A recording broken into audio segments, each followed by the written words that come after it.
6 anos atrás, meus pais preferiram me calar a enfrentar o que o meu tio fez. Minha mãe me reduziu a uma farsa diante de todos, espalhando veneno contra mim. Ontem, no tribunal, eles não tiveram como fugir. Ouviram em plena audiência as gravações que juravam ter apagado para sempre. Eu não sei em que momento, exatamente, minha infância deixou de ser um lugar seguro e se transformou em um pesadelo sem fim. Talvez nunca tenha sido segura de verdade. Cresci acreditando que minha família era um abrigo, mas na verdade, eles abriram as portas do inferno e me jogaram lá dentro, sem olhar para trás. Meu tio, o irmão do meu pai, era tratado como se fosse quase um segundo patriarca da família. Tudo o que ele fazia era perdoado, relativizado, acobertado. Desde cedo, eu percebia o olhar dele sobre mim, um olhar que nenhuma criança deveria conhecer. No início, pensei que estava imaginando coisas, mas quando os toques começaram, a máscara caiu de vez. Eu tinha apenas 8 anos quando ele atravessou pela primeira vez a linha que deveria ser sagrada. Me lembro do cheiro da sala onde aconteceu, da luz fraca que entrava pela janela e da minha respiração curta, quase parando de tanto medo. Eu não entendia o que estava acontecendo, só sabia que doía e que era errado. Corri para minha mãe, com lágrimas borrando meu rosto, implorando por ajuda.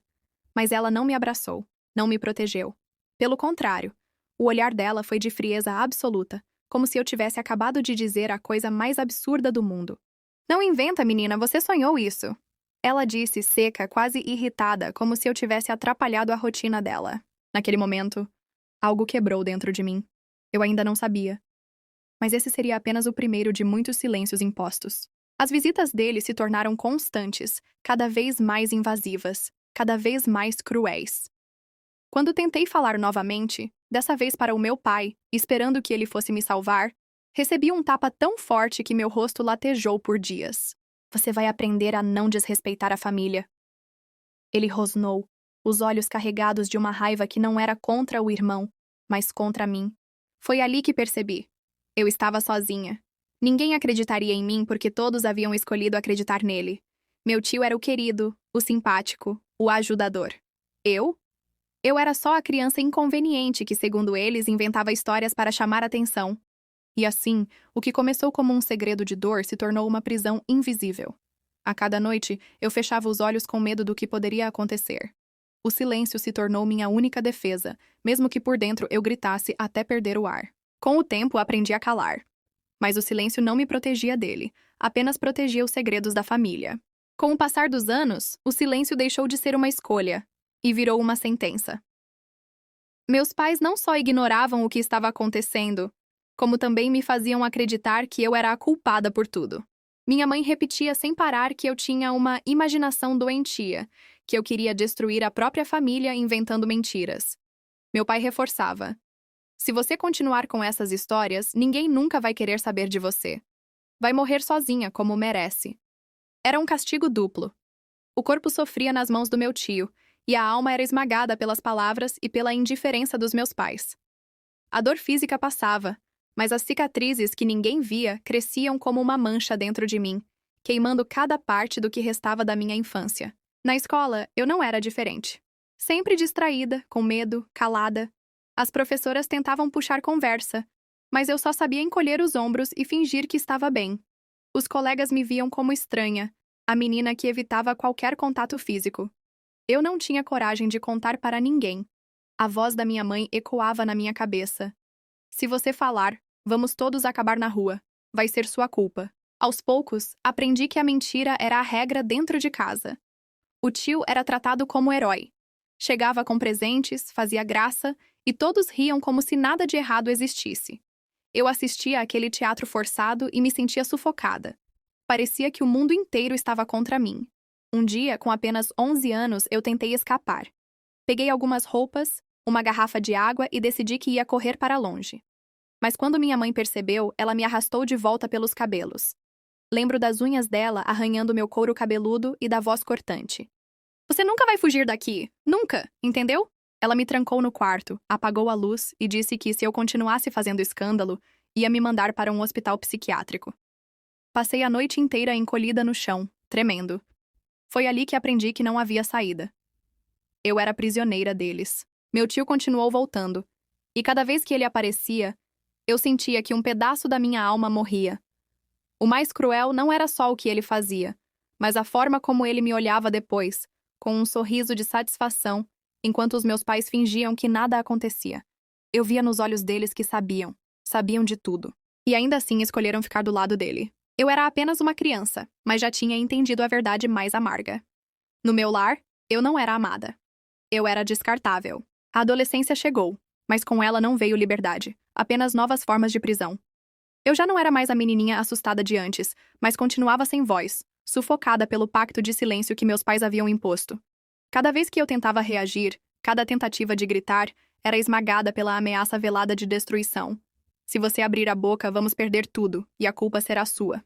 Meu tio sabia que tinha o poder. Ele se aproximava com uma confiança nojenta, como se eu fosse propriedade dele. Aos 13 anos, já tinha desenvolvido a habilidade de fugir dos cômodos, de me esconder em cantos da casa, de inventar desculpas para não ficar sozinha com ele. Mas nem sempre dava certo. Quando ele me encurralava, eu me sentia apagada, como se deixasse de existir. Foi nessa fase que comecei a me cortar. Não para chamar atenção, como muitos depois insinuaram, mas para tentar recuperar algum controle sobre mim mesma. A lâmina fria contra a pele era uma dor que eu podia escolher, diferente da dor que ele me impunha. Escondia as cicatrizes com roupas largas, e ninguém nunca perguntou nada. Ou talvez tivessem percebido, mas preferiram fingir, como sempre fizeram. Na escola, as notas despencaram. Eu não conseguia me concentrar. Não tinha ânimo para nada. Uma professora chegou a chamar minha mãe para conversar. Esperei por um instante que ela finalmente fosse abrir os olhos, que fosse ouvir o apelo silencioso no meu olhar. Mas, na frente da diretora, ela apenas sorriu e disse: "Ela é preguiçosa, sempre foi, quer chamar atenção." Aquela frase foi como uma sentença. Eu tinha sido oficialmente condenada ao papel de a filha problemática, a mentirosa, a vergonhosa. Com 15 anos, reuni coragem para contar a uma amiga de confiança. Tremendo, abri meu coração, esperando ser acolhida. Mas ela se afastou com medo, e em poucas semanas toda a escola já cochichava sobre mim. Eu virei a menina louca que inventava histórias de abuso. Voltei para casa chorando, e quando minha mãe soube, a violência não veio só em palavras. Ela me bateu como nunca antes, repetindo que eu tinha destruído a honra da família. "Você não vale nada!" ela gritava, enquanto meu pai assistia em silêncio com aquele olhar frio que eu já conhecia bem. Foi nesse período que percebi. A minha dor não tinha valor nenhum para eles. Eu não era filha, eu não era sobrinha. Eu era apenas o escudo que eles usavam para proteger a imagem da família. E cada vez que meu tio me violentava, cada vez que meus pais me chamavam de mentirosa, um ódio silencioso crescia dentro de mim. Eu não tinha forças ainda, mas uma parte de mim começou a prometer. Um dia, eu faria todos pagarem. Aos 16 anos, eu já tinha desistido de acreditar que alguém viria me salvar. Eu era como um fantasma dentro da minha própria casa. Ninguém me ouvia, ninguém me enxergava, mas todos sabiam que eu estava lá. O silêncio deles era prova de cumplicidade. Meu tio seguia agindo como se fosse intocável. Quanto mais eu crescia, mais ele parecia sentir prazer em me destruir, em me lembrar que ninguém jamais acreditaria em mim. Eu ainda ouço a voz dele sussurrando ao meu ouvido: "Você pode gritar, pode se debater. Eles nunca vão ficar do seu lado. Você é só uma mentira mal contada." E, infelizmente, ele estava certo. Na escola, eu já era alvo de bullying. Os colegas riam repetindo as histórias que diziam que eu tinha inventado. Eu era a doida, a fantasiosa, a problemática. Quando alguém se aproximava, bastava minha mãe ou meu pai aparecerem em uma reunião para colocar tudo a perder. Eles eram eloquentes, convincentes. Passavam a imagem de uma família exemplar que lutava contra as crises de mentira da filha ingrata. Eu me sentia sufocada, esmagada. Comecei a pensar em desistir de vez. Houve uma noite, especialmente, em que me sentei com uma caixa de remédios nas mãos. Minha cabeça latejava de tantas lembranças, e a ideia de acabar com tudo parecia a única saída. Mas por alguma razão que não sei explicar, eu não consegui. Talvez porque, no fundo, eu ainda tivesse uma centelha de esperança. Ou talvez porque uma parte de mim queria viver apenas para ver todos eles pagando pelo que tinham feito. E essa faísca cresceu. Passei a guardar tudo. Cada vez que minha mãe me chamava de mentirosa, cada vez que meu pai me olhava com desprezo, cada vez que meu tio me marcava com sua violência, eu mentalmente anotava, gravava, armazenava. Eu não sabia como, mas já estava traçando o caminho da vingança, mesmo sem perceber. Com 18 anos, tentei mais uma vez pedir ajuda. Procurei um conselheiro escolar, alguém que eu achei que poderia ouvir. Contei em detalhes, chorei, implorei para acreditarem em mim. Ele chamou meus pais, e mais uma vez eles encenaram sua peça perfeita. Lágrimas falsas, falas decoradas, indignação teatral. Saí de lá como a jovem problemática que precisava de acompanhamento psicológico. A cada porta fechada na minha cara, minha raiva crescia. Não era apenas dor, era ódio. E dentro de mim, uma voz começava a sussurrar. Um dia, eles vão cair. Um dia, todos vão pagar. E esse dia, embora eu ainda não soubesse, já estava começando a se desenhar no horizonte. Eu já tinha quase 20 anos quando finalmente decidi que não iria mais me calar. O ódio dentro de mim tinha se tornado maior do que o medo. Por muito tempo, engoli a dor, aceitei o silêncio, me escondi nas sombras. Mas algo mudou. Eu não suportava mais viver como um cadáver em vida. Foi numa noite comum, depois de mais uma discussão em casa, que eu tomei coragem. Meu tio tinha ido embora, deixando atrás de si aquele rastro de sujeira e desespero que ele sempre deixava. Minha mãe, como sempre, fingia que nada tinha acontecido, e meu pai me olhava como se eu fosse um peso inútil. Então eu explodi. Eu não vou mais ficar calada, gritei com a voz embargada, as mãos tremendo. Vocês sabiam de tudo desde o começo, sabiam e me deixaram sofrer. O silêncio caiu pesado. Minha mãe foi a primeira a reagir, com aquele veneno frio escorrendo pelas palavras. Você não tem vergonha? Depois de tudo o que fizemos por você, é assim que retribui? Inventando coisas contra a própria família? Meu pai avançou contra mim e me empurrou contra a parede, tão forte que minha cabeça latejou. Se abrir essa boca fora daqui, eu mesmo acabo com você. Naquele instante percebi que não adiantava falar. Que nunca adiantaria. Para eles eu sempre seria a inimiga.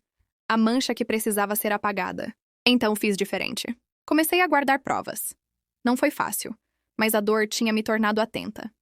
Escondi um gravador velho no quarto e registrei conversas, discussões, fragmentos de verdades que escapavam quando meus pais não percebiam. Também aprendi a observar os descuidos do meu tio, as ameaças veladas, os risos cínicos quando falava comigo sozinho. Gravei tudo. Passei meses assim, vivendo uma vida dupla. Por fora, a filha silenciosa e derrotada. Por dentro, a jovem que colecionava cada pedaço de verdade para um dia explodir tudo de uma vez.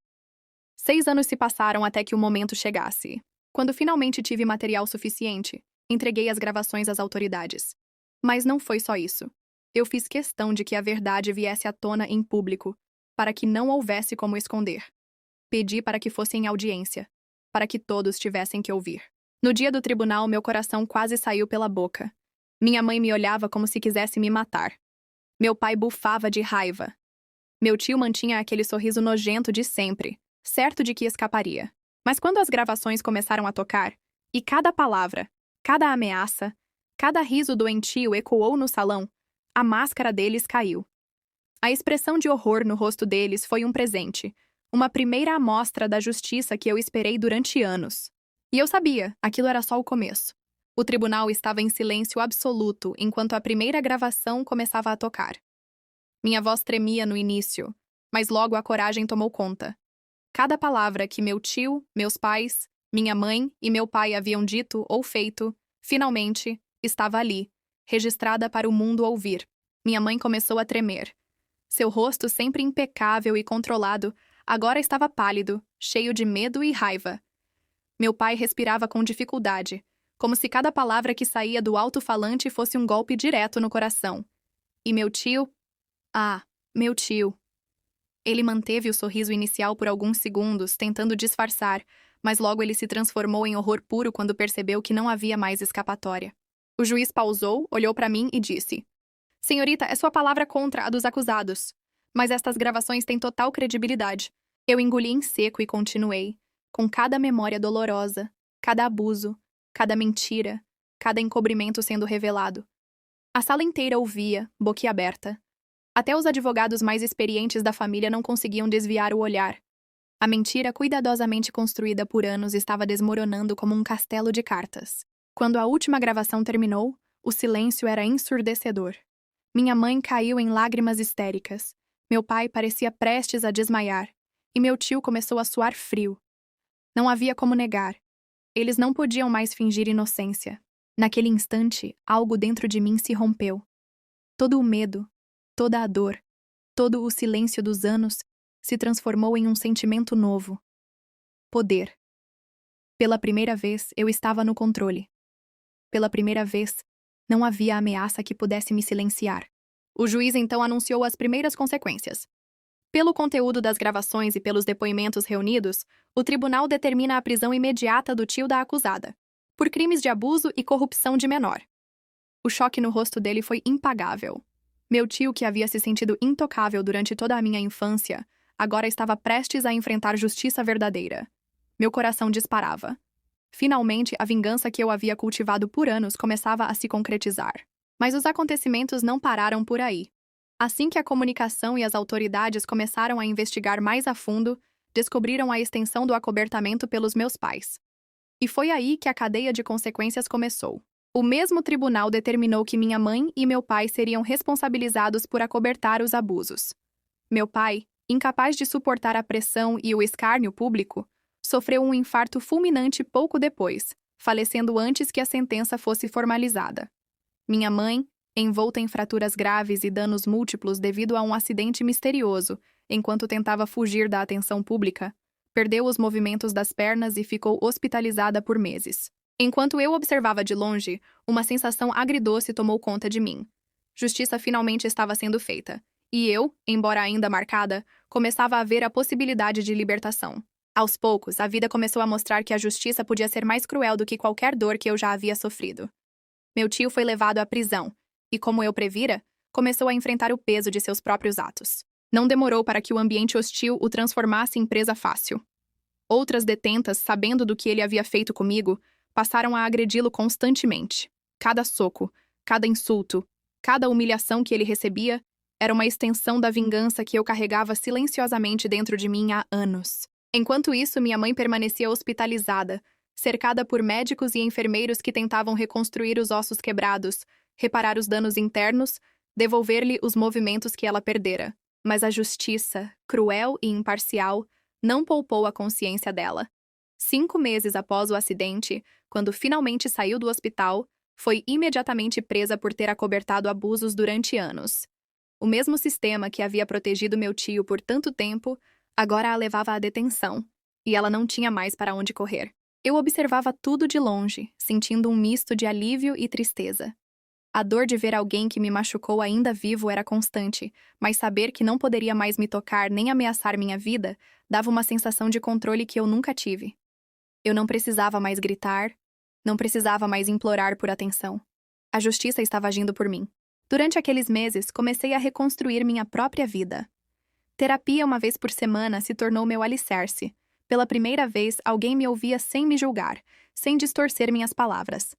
Cada sessão me fortalecia, me mostrava que eu poderia existir fora do inferno que minha infância tinha sido. Também comecei a trabalhar.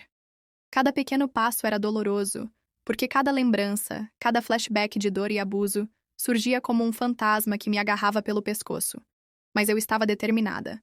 Cada centavo que ganhava, cada conquista mínima, era a minha afirmação de que eu podia existir sozinha, longe do caos que me aprisionou por tanto tempo. Meu tio continuava a sofrer na prisão. As notícias chegavam a mim de forma fragmentada, mas claras o suficiente. Agressões constantes, isolamento, humilhações. Eu não sentia alegria pelo sofrimento humano em si, mas a sensação de justiça era quase tangível, como se cada ferida que ele recebia fosse um selo que encerrava capítulos dolorosos da minha vida. Enquanto reconstruía minha vida, percebi que a vingança não precisava ser direta ou cruel. A justiça, quando bem aplicada, se encarrega de mostrar às pessoas exatamente o que merecem. E eu finalmente estava livre para respirar sem medo, sem dor constante, e começar a reescrever minha própria história. O destino do meu pai e da minha mãe parecia uma consequência inevitável de anos de mentiras e abusos. Meu pai, que sempre se considerou invulnerável, sucumbiu ao próprio corpo e à pressão do mundo que ele ajudou a corromper. Ele nunca chegou a ver a justiça ser aplicada plenamente, mas sua morte repentina após o infarto foi, de certa forma, um alívio silencioso. Ele não podia mais interferir, ameaçar ou distorcer a verdade. Minha mãe, por outro lado, enfrentou um destino ainda mais cruel e detalhadamente doloroso. O acidente que a deixou hospitalizada a castigou fisicamente de forma brutal. Ela perdeu completamente os movimentos das pernas, teve múltiplas fraturas e danos internos severos, tornando-se dependente de cuidados contínuos. Aquele corpo que outrora havia me ignorado, maltratado e silenciado, agora estava preso em si mesmo, incapaz de agir ou controlar qualquer situação. Quando finalmente saiu do hospital, a realidade a alcançou com força total. Foi presa imediatamente por seu papel no acobertamento dos abusos que sofri. A frieza da lei não fez concessões. Todos os recursos que ela acreditava ter usado para manipular a verdade não a salvaram. Cada gesto de proteção que havia oferecido ao meu tio foi agora interpretado e punido. A mãe que me disse repetidamente que minhas dores eram invenções agora estava atrás das grades, impotente, enfrentando as consequências de cada ação e omissão. Ver tudo isso acontecer não trouxe prazer vil. Trouxe uma sensação profunda de justiça, quase como se cada ferida da minha infância tivesse sido marcada com um selo de retificação do destino. Eu não comemorava o sofrimento, mas sentia a energia da verdade se restabelecendo. Cada detalhe do sofrimento dos que me fizeram mal era uma confirmação de que, finalmente, a balança se equilibrava. Enquanto eles enfrentavam o colapso de suas vidas, eu comecei a viver a minha reconstrução. Meus passos eram lentos, cautelosos, mas firmes. Terapia, trabalho e pequenas vitórias diárias me mostravam que eu podia existir fora do inferno que me criou. Cada dia sem medo era um triunfo silencioso. Cada conquista, uma afirmação de que minha história não seria mais escrita por eles. O mundo finalmente estava me ouvindo, mesmo que só através de pequenos ecos de justiça. E eu sabia que ainda havia muito caminho pela frente para me erguer totalmente, mas pela primeira vez, eu sentia que estava em controle da minha própria vida. Meu tio nunca mais seria o mesmo depois de entrar na prisão. As notícias que chegavam eram fragmentos de horror, agressões constantes, humilhações, ameaças. Ele, que durante toda a minha infância se sentiu intocável, agora era alvo de todos ao seu redor. Cada soco, cada insulto, cada tentativa de intimidação que ele recebia era um reflexo direto de tudo que ele havia feito comigo anos atrás. Eu não sentia prazer sádico, sentia justiça. E pela primeira vez, a memória dele em minha vida era acompanhada por uma sensação de alívio e fechamento. Minha mãe, por sua vez, foi levada diretamente do hospital para a prisão, 5 meses após o colapso físico que a deixou incapacitada. Ela perdeu o movimento das pernas e enfrentava fraturas múltiplas, mas a lei não fez concessões. A cada passo dado pelos corredores da prisão, ela sentia o peso de suas escolhas, o peso de anos de omissão, de encobrimento, de crueldade. As mesmas mãos que me empurraram, que me silenciaram, que protegeram o monstro dentro da família, agora estavam presas, incapazes de tocar qualquer pessoa, incapazes de manipular ou controlar. Enquanto isso, eu comecei a reconstruir minha própria vida de maneira constante e firme. A terapia semanal se tornou meu alicerce emocional. Eu chorava, revivia traumas, mas também aprendia a respirar de novo, a confiar em mim mesma. Comecei a trabalhar, a me erguer financeiramente, emocionalmente e espiritualmente, longe de tudo e todos que me fizeram sofrer. Cada pequena vitória era uma afirmação. Eu sobrevivi, e eles finalmente estavam enfrentando as consequências de seus atos. A sensação de liberdade era dolorosamente doce.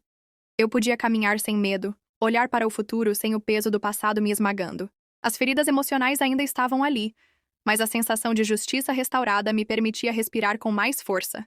Finalmente, eu podia começar a me reconectar com o mundo, a planejar uma vida longe do inferno que foi minha infância. E a vingança, de forma silenciosa e inevitável, estava completa. O monstro estava isolado, impotente. Meus pais haviam recebido o resultado direto de suas ações, e eu podia finalmente existir como sobrevivente, não como vítima. Com a prisão do meu tio e da minha mãe, e a morte do meu pai, algo dentro de mim finalmente se acalmou. Não havia mais fantasmas invisíveis rondando a minha vida, nenhuma sombra de ameaça constante. Pela primeira vez, eu podia me permitir respirar sem culpa, sem medo, sem dor sufocante. A terapia semanal se tornou mais que um hábito. Era um porto seguro. Cada sessão me ajudava a reorganizar minhas memórias, a entender que a culpa nunca foi minha, e que a força que eu carregava dentro de mim não era apenas sobrevivência, mas poder. O medo que antes me paralisava se transformou em determinação para reconstruir minha vida do zero. Comecei a trabalhar, construir minha independência financeira e emocional. Cada pequeno passo era um triunfo silencioso, cada conquista, um lembrete de que eu podia existir fora do inferno que minha família havia criado. Eu me permitia sorrir, permitir-me momentos de alegria, criar laços de confiança com pessoas que não me conheciam pelo que eu tinha sofrido, mas pelo que eu realmente era. Ao longo do tempo, o impacto do passado ainda me visitava em memórias vívidas, mas já não me controlava. Eu havia visto a justiça se fazer de forma implacável, e isso me deu forças para olhar para o futuro. Meu tio continuava a enfrentar punições dentro da prisão. Minha mãe cumpria sua pena pelo acobertamento. Meu pai nunca mais voltaria a interferir. Cada detalhe confirmava que a verdade sempre encontra seu caminho, mesmo quando todos ao redor tentam escondê-la.